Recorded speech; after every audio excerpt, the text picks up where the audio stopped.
Tonight on Primetime Politics, appearing before committee. I'm not a member or supporter of any political party in Canada. After weeks of being accused of preferential treatment, Dominic Barton responds to Conservative allegations. We'll hear what the former managing director for McKinsey and Company had to say to MPs. Also, so I do feel optimistic about it. Setting the stage for next week's First Ministers meeting, the BC Premier is already in the nation's capital along with members of his cabinet. What is he looking for in housing and in healthcare?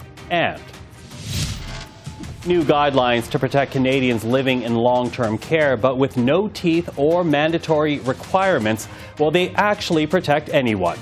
This is Primetime Politics. Hello, everyone. I'm Michael Serapio. Dominic Barton is a former Canadian ambassador to China. He's also a well-known businessman and past director of the consulting firm McKinsey and Company. But most recently, it is his relationship with the Prime Minister that's been highlighted, held up as reason for the tens of millions of dollars McKinsey has secured in consulting contracts with the federal government. The high-priced consultants are making off like bandits. There's $15 billion a year in federal contracts by the Trudeau government to high-priced consultants. That's $1,000 for every single family in Canada. And one of the biggest winners, Justin Trudeau's friends over at McKinsey. His personal friend, Dominic Barton, the former director of McKinsey, will be testifying because Conservatives launched an investigation into the more than $100 million of contracts that some public servants have said was for work that was of little or no value. And we want answers to these questions. We want to know why the insiders close to Trudeau keep getting rich while everyone else gets poor. And we will hopefully get answers on that today. Well, Dominic Barton did get his chance to share what he thinks of all this today, appearing before the Government Operations Committee investigating government contracts, and in Barton's case, his relationship with the Prime Minister. In July 2018, I announced I was retiring from McKinsey and began to build my next chapter, which included public, private, and foundation board roles. To support my wife, Geraldine, in her career, I moved from New York to Hong Kong. In August 2019, I was asked to become ambassador to China, where my primary mandate was to secure the release of Michael Kovrig and Michael Spavor. I then had to resign from more than a dozen roles I'd recently taken on as part of my post-retirement work. I want to make three quick observations that I hope will be helpful. First, I want to be clear that I had no involvement whatsoever in any awarding of paid work to McKinsey by the federal government since I relocated to Asia in 1996. In joining the public service as ambassador to China in 2019, I underwent a thorough conflict of interest process with the Ethics Commissioner to ensure that my prior roles with McKinsey and elsewhere would not conflict with my public service obligations, and that included a full proactive recusal that screened me from dealing with McKinsey and, of course, any decisions made by the federal public service relating to McKinsey. Second, federal procurement work involves a structured process. The procurements are not evaluated at the political level, but by civil servants. Of the public sector engagement since 2015 reported by the media, McKinsey has publicly stated that the vast majority were the result of publicly tendered competitive requests for proposals, independently evaluated by public servants based on objective point-rated technical and pricing criteria. The rest were through a National Master Standing Order, which also follows a rigorous procurement process. Consultants are often selected by governments and the private sector and social sector because they are able to provide specialized expertise, innovation and insights from global experience, advice that is objective and independent, flexibility to help when and where needed without carrying those same costs at other times, and a deep bench to allow analysis to be completed quickly. It's also important to separate the work of McKinsey from the times that I, as a private citizen, sat on several advisory councils as a volunteer at the request of Prime Minister Harper and Ministers Flaherty and Morneau. Those advisory councils made recommendations to elected officials. Sometimes they took them, sometimes they didn't. In these instances, advice came from a panel of volunteers convened by the government, not from McKinsey. I chaired the Growth Council, and McKinsey supported the Growth Council's work by providing data and information to help the Council on a pro bono basis. Third and finally, I will note here that the National Post recently reported that in the last full fiscal year ended March 31, 2022, the Government of Canada spent at least $22.2 billion on external consultants, of which McKinsey contracts represented $17 million. And when it came to the Prime Minister, Mr. Barton did not hesitate. He said the two are not friends. Well, for their thoughts on Dominic Barton's testimony, we're joined once again by Bill Curry, who's the Deputy Ottawa Bureau Chief for the Globe and Mail, and Nojoud Al Mallees, economics reporter for the Canadian Press. Thank you to the two of you for joining us once again. Listen, Bill, I want to start with you because, you know, at the heart of this, at least when it comes to Dominic Barton, it really is the central question. Did his relationship with the Prime Minister lead to the awarding of contracts to McKinsey? Mr. Barton was clear in his answer. He says no. What do you make of his reasoning? What do you make of his testimony? Well, a lot of the questions that were put to him directly, he said he couldn't directly answer. So that was partly because he left the company in 2018. So anything that had to do with after that, he often said he couldn't answer, and that includes a period where the contracts to McKinsey were increasing. But his overall message was to say that, you know, while it might make a good story in his words, there is no link between his advisory work for the Trudeau government in 2016 and 2017 and the fact that in the years afterwards, contracts to McKinsey went up and up and up every year. I think there was a bit of a surprise or challenge to that from the Conservatives during the meeting where they revealed some emails that they got through access to information saying that there was actually a period in 2020 where McKinsey did send some emails to the government and used their past connections to the Advisory Council as some background to try to arrange some meetings to talk about McKinsey work. So the Conservatives used that as a line to challenge that view that there was no connection. But Barton just said, well, you know, that was after I left and I don't know anything about it. So you can ask McKinsey and the people who are leading the company now. Nojoud, I'll get you to jump in now because, of course, Mr. Barton's name has been bandied about by opposition MPs. Do you think the testimony he provided today diffused those accusations, those allegations? What did you make of the testimony? Yeah, so to add to what Bill said, he really was distancing himself from those contracts. You know, in his opening remarks, he says that he's had nothing to do with any federal contracts awarded to the firm since he left Asia in 1996. He went on to add that he is not part of McKinsey. It's been 3.5 years since he sold off his shares with the firm. And so he did that and also at the same time clarified what he views his relationship with the government and the Prime Minister to be, you know, notably saying that they're not friends, that the relationship was professional. And so I think that is how he put together his case for why he actually shouldn't be the focus of this study. Now, of course, Bill, the focus really for the Conservatives has been the value of the contracts that have been awarded to McKinsey. They've jumped up exponentially since the days of Prime Minister Harper. But, you know, in that opening testimony, in that opening statement, and we played it for our audience just a few moments ago, Mr. Barton noted the fact that in the fiscal year that ended March 2022, out of some $20 billion, only $17 million went to McKinsey when you look at the outsourcing of these contracts. What do you make of that number and how either that helps Dominic Barton's case or helps the Conservative argument? I mean, that is a fair point, and that is a point that when this committee started its research on Monday on this topic, researchers from Carleton University made that point as well, saying McKinsey is a relatively small slice of this larger pool of contract outsourcing, and in their view, it'd be better to focus on all of that instead of just McKinsey.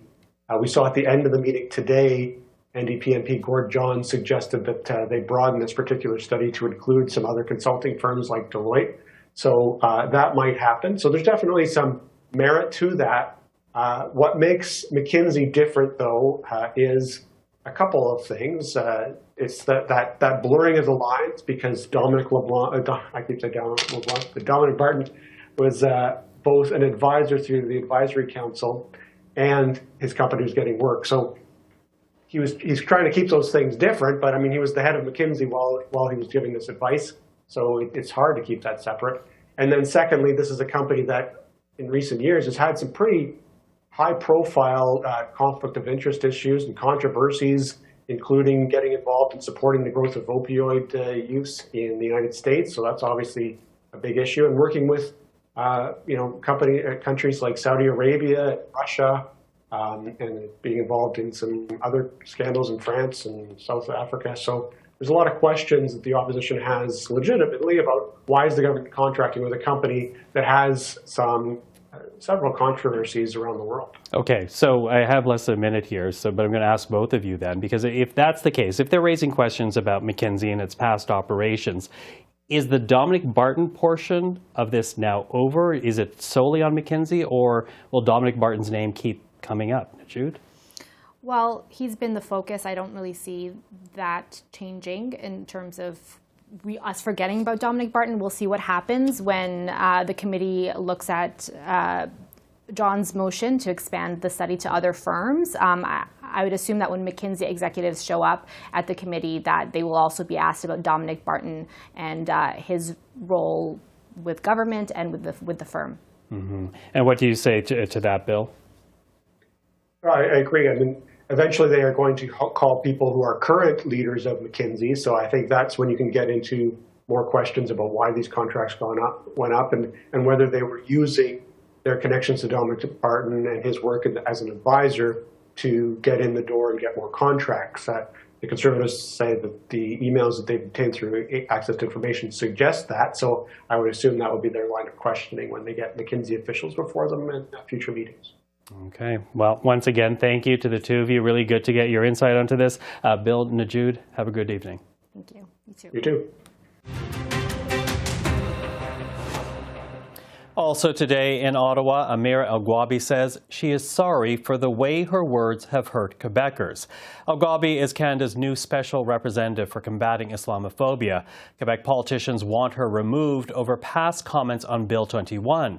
But El-Gwabi says she is ready to use her role for more dialogue and more listening in Quebec and across the country. In the course of my efforts to bring awareness to the various ways that we face discrimination, the way that I described that caused hurt, and that was never my intention. My intention has always been, and my career demonstrates that I want to bring people together, I want people to listen, and Mr. Blanchet has demonstrated that he does too, and we had a very good discussion, and we're looking forward to building more opportunities for dialogue. El-Gwabi was on Parliament Hill today to meet face-to-face with the Bloc Québécois leader, Yves-François Blanchet, saying he would approach their talk with an open mind. Amid the controversy, the Prime Minister did speak out earlier this morning, saying no one should be jumping to any conclusions because of the reaction in Quebec to El-Gwabi's appointment. Quebecers are not racists.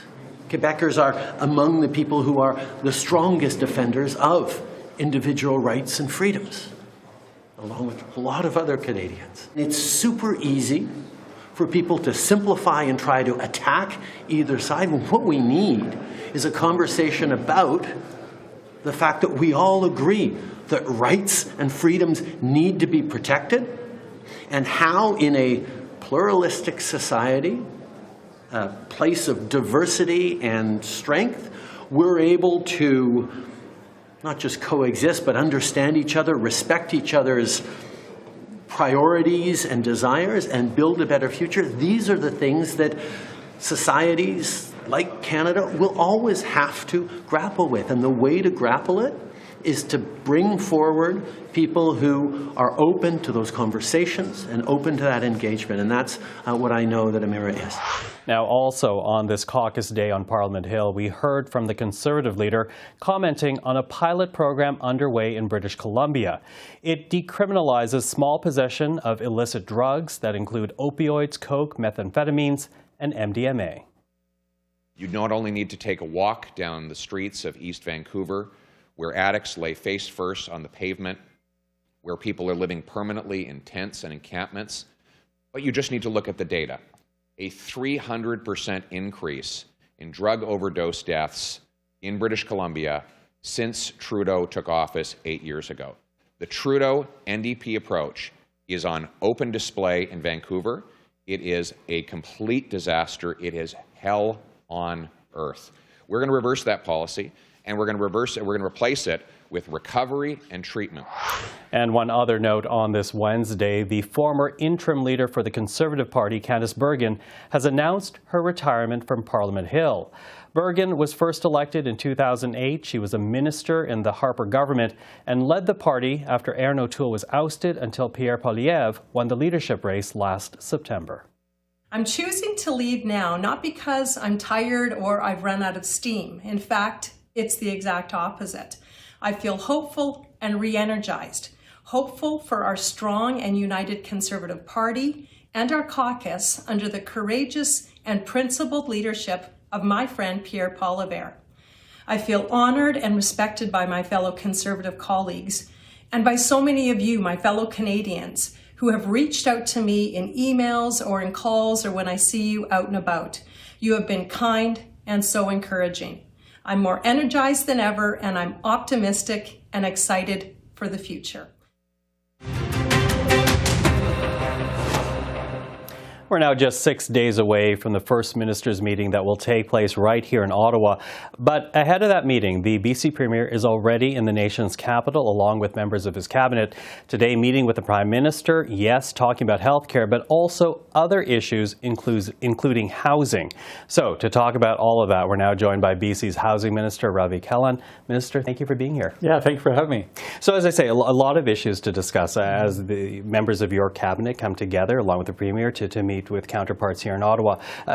Let's begin with your portfolio, though, housing. And when I think about British Columbia as one that used to live in the Lower Mainland, affordability, of course, is such a huge issue. How is that issue figuring out in this visit? Well, BC has always been a desirable place for people to live, and with that means we have large populations that come there, and we've always seen higher prices for homes, but also higher rents. But what we've seen coming out of the pandemic is a real skyrocket in those prices. And Premier Eby, coming in as a new Premier, has made healthcare and housing his top priorities.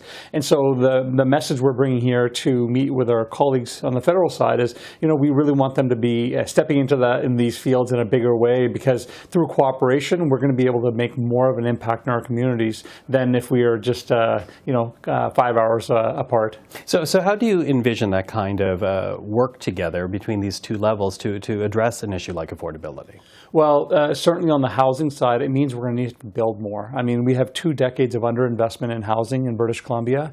We don't have the stock of affordable housing that we need to ensure that we can provide it for the people that need it. And we're seeing. Are you talking about rental or ownership? We're talking about rental and ownership, but more so on the rental side. We have some of the highest rental rates in the country right now, and we have a shortage of rental stock right now. And what it's doing is putting pressure on all of our society. And we're seeing now an increase in encampments, where people have good paying jobs, but they can't afford a place to live, and so they're finding themselves living in tents, which is heartbreaking and unacceptable, quite frankly. And so my message again to my federal counterpart is, let's get to the table. Let's talk about matching dollars. Let's build housing together so that we can address the pressures we're seeing in our system when it comes to supportive housing and complex care housing, but also build the rentals we need for our growing population. And I'm also wondering about how federal policies affect jurisdictions like British Columbia, because of course I don't have to tell you, the federal government announcing the fact that they want to increase immigration to this country with a target of an annual intake of some 500,000 new Canadians by 2025. How does that affect what you're hoping to achieve when it comes to housing in the province? Well, it's a big challenge for us, and we want immigration. We know we need it in British Columbia. Our natural population will start declining by 2030, so we welcome it. But it's not going to be successful if we don't support those that are already here and those that are coming with housing. It's not acceptable for people to come here and then find out that they have to live 7-8 people to 1-bedroom suites. It's just not acceptable. And so my message to the federal minister is, let's do it. Let's bring people in at those numbers. We need that, but let's do it with a thoughtful approach to address the critical issue, which is healthcare and housing. If we do those things well, we'll ensure that those people that are coming will be successful here in BC, but in Canada as well. So you've had meetings today. Any indication that you're going to get the kind of partnership you're looking for? Well, we've seen some positive steps when it comes to healthcare, and the Prime Minister has indicated that there'll be a proposal coming, and I know the Premier Eby will be here next week to have have those discussions. So that's positive. On the housing side, there's an openness for a conversation. We'll have more conversations tomorrow. But again, I want to be hopeful. We've had a good working relationship with the federal government, but every good relationship needs once in a while for people to say we need more. And this is a situation we're investing over $800 million a year in housing, and the federal government is roughly around $100 million. And so we need more of an investment in BC so we can achieve the goals we want together. Now, you mentioned healthcare, and you talk about increased numbers, and that is what the provinces have been asking out of Ottawa, more money for healthcare. Any indication as to what we might see on Tuesday next week? Well, we don't have an indication yet, and as Premier Eby highlighted, it's always good to know in advance of the conversation, but the fact that there's an understanding that we're going to be having the provinces at one table with the federal government is a positive step. The fact that there's a proposal coming is a positive step. I know Premier Horgan was advocating for this in a big way before he was done as Premier, and so to seeing this conversation, that's very important for us. And then, of course, the details will be important, and Premier Eby highlighted today for us. Of course, core funding is critical, but we also want to figure out how we can support our seniors who are in long-term care, how we can recruit more nurses and doctors and train the professionals up. All these will be important pieces of the conversation. Well, certainly the federal government has its own priorities in giving out this money. It's looking for outcomes, not just a dollar as the provinces are asking for. They're looking for specific outcomes and data. You mentioned a couple of issues there. What are the other fronts, other issues where the provincial and the federal aspirations might come together in this healthcare accord? Well, I would say mental health is a new piece. Our systems aren't built for the mental health supports that they need to be. And we've seen coming out of the pandemic, there's a greater awareness, a greater understanding of how important mental health is. And so what we need to do is ensure that, care for seniors, long-term care pieces are there. We need to make sure that the trained professionals that we need are being trained here and processes are being fast-tracked for them if they're coming internationally. And we need a greater emphasis on mental health. We've had, unfortunately, very high numbers of overdose deaths. And so that is a top-of-mind issue for us. And we're hoping that there's a core funding conversation, but there's also perhaps an opportunity for provinces to identify key issues that they want to address with the federal government along with that core funding. Minister, really appreciate the time. Next time in Victoria. I hope so. Yeah, I look forward to seeing you there. Me too. Thank you for this. Thank you. Well, as we noted last night, there are now new national standards for long-term care in this country. They come to us from the Health Standards Organization, and they're meant to prevent the horrors and the kind of tragedy that we witnessed in long-term care homes in the early part of the COVID-19 pandemic. But these new standards are voluntary. No care home, no province, no territory, nor municipality are required to implement the standards. So will they really do anything to protect anyone? To talk about this, we are reaching out right now to Laura Tamblyn Watts. She is the president and the CEO of CanAge, a national seniors advocacy group. Laura, nice to see you again. Thank you for being here. Thank you.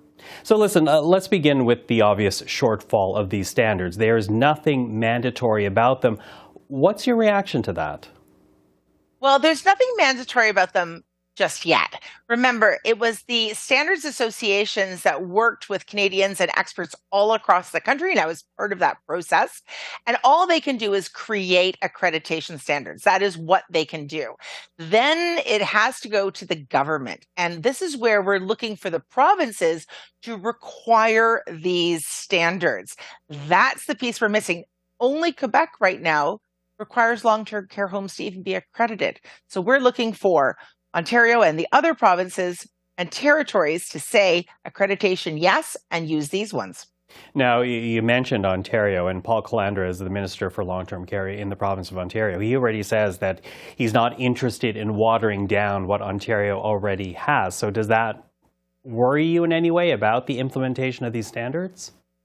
Those comments worry me on a number of different levels. First, that's not what standards do. He seems to be conflating legislation and standards in a way that is concerning. What standards do is create accreditation minimums. What legislation does is create the frameworks for those. So these are complementary. They don't run into each other. The second piece that's deeply worrying is as we are going into that February 7th meeting, those conversations that are happening right now with the federal government and the health ministers, national standards for long-term care and funding them from the feds is on the table. So if he's being dismissive now, that's deeply worrying. I'm hoping it's just posturing and not actually their position. Okay, so you mentioned the First Minister's meeting, which will take place next Tuesday here in Ottawa. And, you know, given the last campaign, we did hear the Prime Minister, when he was campaigning to be re-elected, he did promise, Justin Trudeau, promised legislating some kind of national standard. Given, and you noted this, that long-term care is a provincial responsibility, do you think a national legislative framework would do anything? It'll have to be drafted very carefully, and this is my lawyer hat on right now. Obviously, they can't go too deep into provincial jurisdiction, and that's not going to go over well anyway with some provinces, particularly Alberta and Quebec. But what they can do is create a framework where they give money, and that's, I think, probably what we're going to be looking at. There is $3 billion on the table already in the federal government's budget. And we've had the parliamentary treasury talk about how much it's going to cost to fix long-term care. $14 billion is the overall price tag. So 3 is not going to make it, but it's supposed to be to start. So the question here is, what's the role of the feds? I think it's to institute money and give it to the provinces. And I'm hoping that the provinces don't get too uppity about it and are able to say, yes, we want to do this too. This is an important area of collaboration. We will institute these standards. We will require it. And yes, we need your money, federal government, to do it. Now, Dr. Samir Sinha, who I'm sure you know of, if not know directly, Director of Geriatrics at Sinai Health in Toronto, he worked on these standards. And he himself says his greatest fear is that they will just sit on a shelf. If these standards are not implemented, if in fact they do just sit on a shelf, what's your fear? We're going to break our system. There's this sense that somehow there's a future time or a later state that we can get this to. We already saw the military have to come into long-term care homes in crisis in Ontario and Quebec, 2 of our wealthiest and most well-provisioned provinces. They couldn't handle it. We know that budgets are broken in long-term care homes because they've had to spend extra money to live up for COVID requirements, and we're down 30% staffing. We were short before. So we are in a crisis state right now. So my worry is not just that they'll sit on the shelf, but that the whole system will break because we are not implementing what we know is the right thing to do. Laura Tamblyn Watts, always good to speak with you. Thank you for this. Thank you. And that is our program for tonight. I'm Michael Serapio. For everyone here at CPAC, thank you for watching. We'll see you again tomorrow.